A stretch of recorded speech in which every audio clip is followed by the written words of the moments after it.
प्रभात बच्चों, कैसे हो आप सब। आशा करती हूँ आप सभी स्वस्थ होंगे। तो आज हम 7वीं कक्षा का नैतिक शिक्षा विषय के अंतर्गत पाठ 2 का अध्ययन करेंगे, जिसका नाम है धर्म के लक्षण।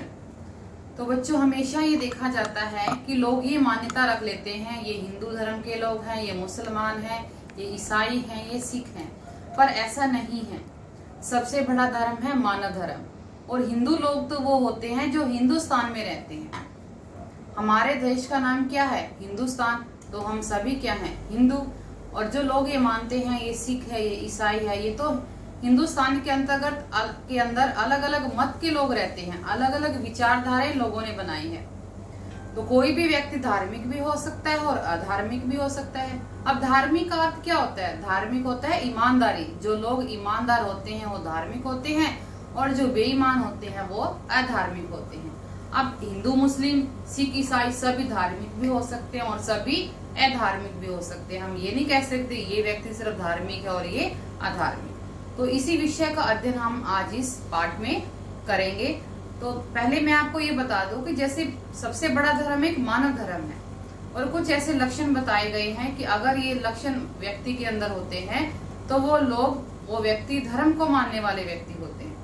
ऐसे कौन से लक्षण होते हैं जिससे हमें ये पता चले कि ये व्यक्ति धार्मिक है? सबसे पहले वो व्यक्ति सच बोलने वाला होना चाहिए।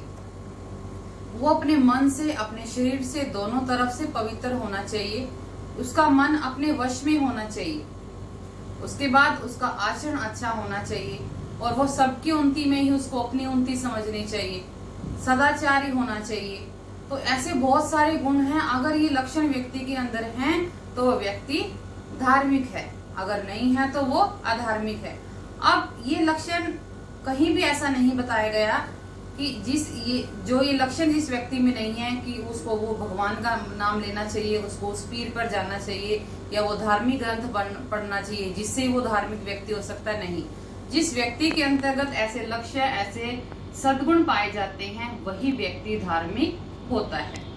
तो एक हमारे ऋषि मुनियों ने एक और परिभाषा दी है हमारे धर्म की, कि धार्मिक व्यक्ति वो होता है जो अपनी उन्नति में ही सबकी उन्नति समझता है। ये हमारे आर्य समाज का नियम भी हमें ये बताता है कि अपनी उन्नति में ही सबकी उन्नति समझनी चाहिए, और हमें समाज की उन्नति का भी ध्यान रखना चाहिए। वो कैसे समझना चाहिए? मैं एक छोटा सा उदाहरण आपको दूंगी कि जिस प्रकार एक किसान होता है, वो फसल पैदा करता है, अपने खेत में दिन रात मेहनत करता है, गेहूं उगाता है, चावल उगाता है, उससे क्या होता है? उससे पूरे देश का पालन पोषण होता है, क्योंकि उससे हमारे देश की उन्नति होती है, हमारे समाज की उन्नति होती है। एक किसान जो है वो अपनी उन्नति के साथ साथ पूरे समाज की उन्नति कर रहा है। लेकिन अगर ऐसे ही एक दूसरे व्यक्ति का उदाहरण देखें, अगर कोई व्यक्ति तंबाकू की खेती करने लग जाता है, उससे क्या होगा? तंबाकू की खेती वो करेगा, उससे उसको तो बहुत सारा पैसा मिलेगा, लेकिन एक तंबाकू समाज के लिए कितना नुकसानदायक है वो ये नहीं समझता। उससे क्या होगा? समाज को नुकसान होगा और उस व्यक्ति की अपनी उन्नति होगी। तो वहां वो समाज की उन्नति नहीं देख रहा। तो हमें अपनी उन्नति के साथ साथ समाज की उन्नति भी देखनी है, वो ही सच्चा धर्म है। तो बच्चों, इसी धर्म की परिभाषा आज हम अपने पाठ के अंतर्गत करेंगे, और हम समझेंगे कि असल में धर्म है क्या, धर्म के लक्षण क्या है। धन्यवाद। तो बच्चों, ये हमारा पाठ है धर्म के लक्षण। सामान्यतः हिंदू, मुस्लिम, सिख, ईसाई आदि को अलग अलग धर्म के मानने वाले समझ लिया जाता है। तो बच्चों, जैसे मैंने आपको बताया है कि लोग आपस में यही समझ लेते हैं कि तुम्हारा हिंदू धर्म है, इसका मुस्लिम धर्म है, वो सिख धर्म का है, लेकिन ये ठीक नहीं है। हिंदू का क्या अर्थ होता है? हिंदू का अर्थ है एक देश विशेष, भारत में रहने वाला, वहां की संस्कृति को मानने वाला। तो हिंदू का अर्थ क्या है? कि वो जो हिंदुस्तान में रहता है वो हिंदू है, और जो वहां की संस्कृति को मानता है वह भी एक हिंदू है। सिख, बौद्ध, जैन उसी संस्कृति के अंतर्गत विशेष मत या पंथ है। अब हिंदू तो वो है जो हिंदुस्तान में रहता है, वहां की संस्कृति को मानता है। ये जो सिख, बौद्ध, जैन है वो उसी संस्कृति के अंतर्गत एक विशेष मत के लोग आते हैं, जिनकी विचारधारा थोड़ी अलग हो जाती है। इस्लाम और इससे आयत विदेशी संस्कृति से प्रभावित मजहब है। जो इस्लाम और ईसाई है, जिसको हम क्रिश्चियन बोलते हैं, ये ज्यादातर जो विदेश की संस्कृति है उससे प्रभावित होते हैं। कोई व्यक्ति हिंदू, मुस्लिम या ईसाई होते हुए भी धार्मिक भी हो सकता है, अधार्मिक। अब ऐसा नहीं है कि वो व्यक्ति हिंदू है तो अच्छे ही काम करेगा या वो व्यक्ति मुसलमान है तो वो बुरे ही काम करेगा, नहीं। हर व्यक्ति धार्मिक भी हो सकता है और अधार्मिक। धार्मिक का मतलब क्या होता है? जो व्यक्ति ईमानदार होता है, जो व्यक्ति अच्छे कार्य करता है वो है धार्मिक, और जो व्यक्ति बेईमान होता है वो है अधार्मिक। तो धार्मिक हिंदू मुसलमान भी धार्मिक हो सकते हैं और हिंदू मुसलमान अधार्मिक भी हो सकते हैं। धार्मिक का अर्थ है ईमानदार और अधार्मिक का अर्थ है बेईमान। धार्मिकता ईमानदारी को कहते हैं, अधार्मिकता बेईमानी को। और जो व्यक्ति ईमानदार होता है उसको ही धर्म को मानने वाला कहा जाता है, और जो बेईमान होता है उसको अधार्मिक बोला जाता है कि वो धर्म को नहीं मानता। क्योंकि असली धर्म हमारा मानव धर्म है कि हम अच्छे कार्य करें, ईमानदार रहे, सदाचार रहे, हमारा व्यवहार बहुत अच्छा रहे, हम एक दूसरे का आदर करें, वो ही धार्मिक लोग माना जाता है। जिस प्रकार देश एक है पर देश अनेक है। अब हमें पता है हमारा देश एक है, जैसे भारत देश एक है तो उसके अंदर बहुत सारे प्रदेश हैं, जैसे बहुत सारे राज्य हैं।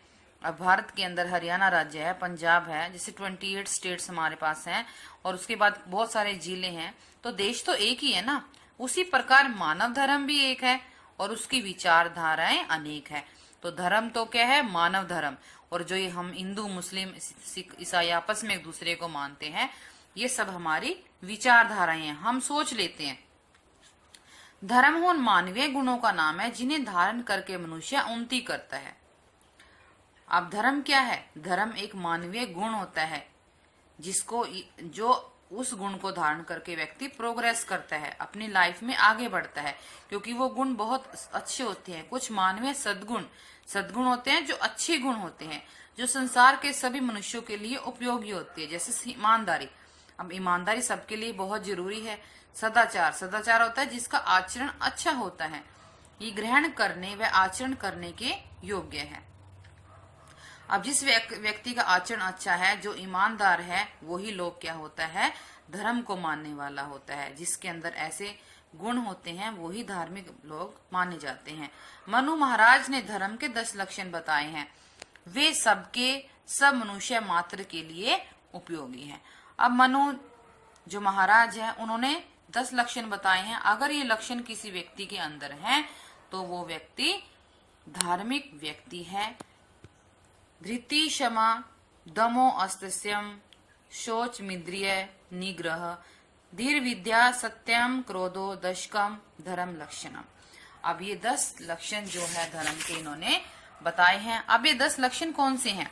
कि व्यक्ति को धैर्य रखना चाहिए, व्यक्ति को धीरज रखना चाहिए, क्षमाशील होना चाहिए। क्षमाशील मतलब कि अगर किसी व्यक्ति ने गलती की है तो हमें उसको क्षमा करना आना चाहिए, उसको माफ करना चाहिए। अपने मन पर काबू रखना चाहिए, अपने मन पर नियंत्रण हमें रखना चाहिए, क्योंकि जब हम अपने मन पर नियंत्रण रख पाते हैं तभी हम अपने जीवन में आगे बढ़ पाते हैं। किसी के धन की चोरी नहीं करनी चाहिए, हमें बेईमान नहीं होना चाहिए, ईमानदार रहना चाहिए, शरीर और मन से पवित्र होना चाहिए। ये नहीं है कि हम पूजा पाठ कर रहे हैं और मन से दूसरे को गाली दे रहे हैं, दूसरों के लिए गलत सोच रहे हैं, नहीं। हम अपने शरीर से भी स्वच्छ होने चाहिए और अपने मन से भी पवित्र होने चाहिए। इंद्रियों का दास नहीं बनना चाहिए, हमें कभी भी अपने मन के वश में नहीं आना चाहिए कि आज हमारा मन ये कर रहा है तो वही कार्य करना, नहीं। हमें अपने इंद्रियों को, अपने मन को अपने वश में करना चाहिए। हमें समझना चाहिए कि हमारे लिए क्या अच्छा है और क्या बुरा है, उन्हें वश में रखना चाहिए। क्रोध नहीं करना चाहिए, सत्य का पालन करना चाहिए, हमें हमेशा सच बोलना चाहिए। पर ऐसा मानने और कहने मात्र से कोई व्यक्ति धार्मिक नहीं हो जाता। अब हम एक दूसरे को समझा तो देते हैं कि ऐसा करना चाहिए, वैसा करना, लेकिन नहीं, ये समझाने से फायदा नहीं है, बल्कि इन सब चीजों को हमें अपने व्यवहार में लाना है, इनके अनुकूल हमें अपना आचरण बनाना है कि हमें इन सब बातों का पालन करना है। और जब हम इन लक्षणों का पालन करेंगे तभी हम धार्मिक व्यक्ति कहलाएंगे। इन लक्षणों में किसी विशेष ग्रंथ को पढ़ने या न पढ़ने की बात नहीं कही गई। अब जो ये लक्षण 10 हमने बताए हैं, धर्म के लक्षण जो बताए हैं, क्या इसमें कभी कहा गया है कि तुम्हें ये धर्म मानना पड़ेगा, ये ग्रंथ पढ़ना पड़ेगा, या इस बाबा, इस पीर पर जाना पड़ेगा, इस पैगंबर पर जाने पड़ेगा, इस भगवान को मानोगे तो तुम धार्मिक होगे? नहीं, इस 10 लक्षण में ऐसा कुछ भी नहीं बताया गया।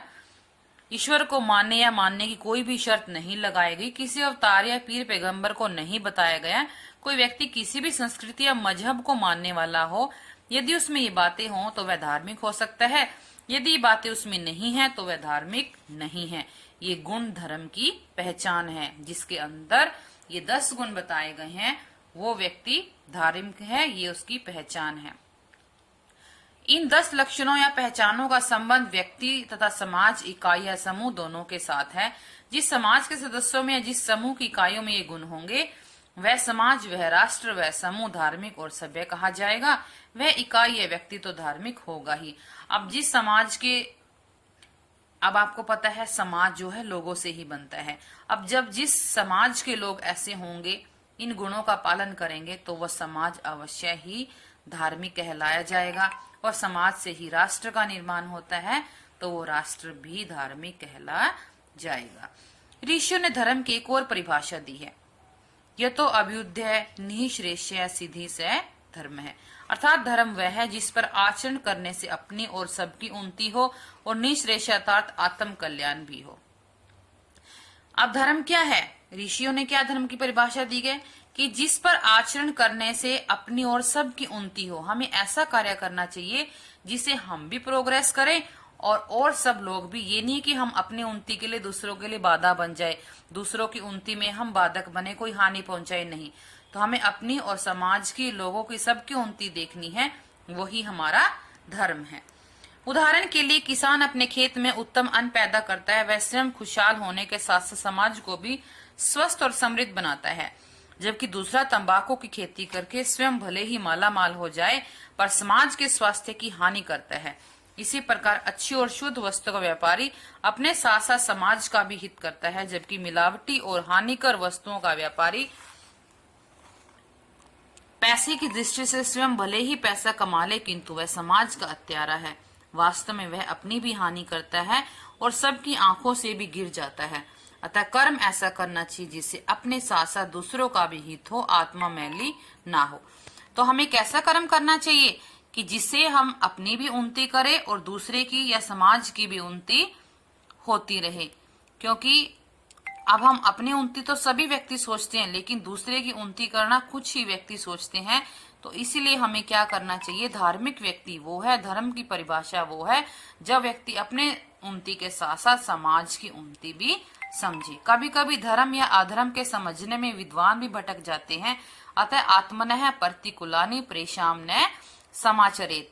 इसका मतलब है जो हमारे प्रतिकूल हो वह व्यवहार हमें दूसरों के साथ नहीं करना चाहिए। इसका मतलब ये है कि अगर जो व्यवहार हमें ही अच्छा नहीं लग रहा हो, हमें ही हानि पहुंचा रही है कोई वस्तु, तो हमें ऐसा व्यवहार दूसरों के साथ नहीं करना चाहिए। दूसरों को ऐसे कार्य की सलाह नहीं देनी चाहिए। तो हमें हमेशा दूसरों के हित की बात ही सोचनी चाहिए, जब ही हम धार्मिक लोग कहलाएंगे। धन्यवाद।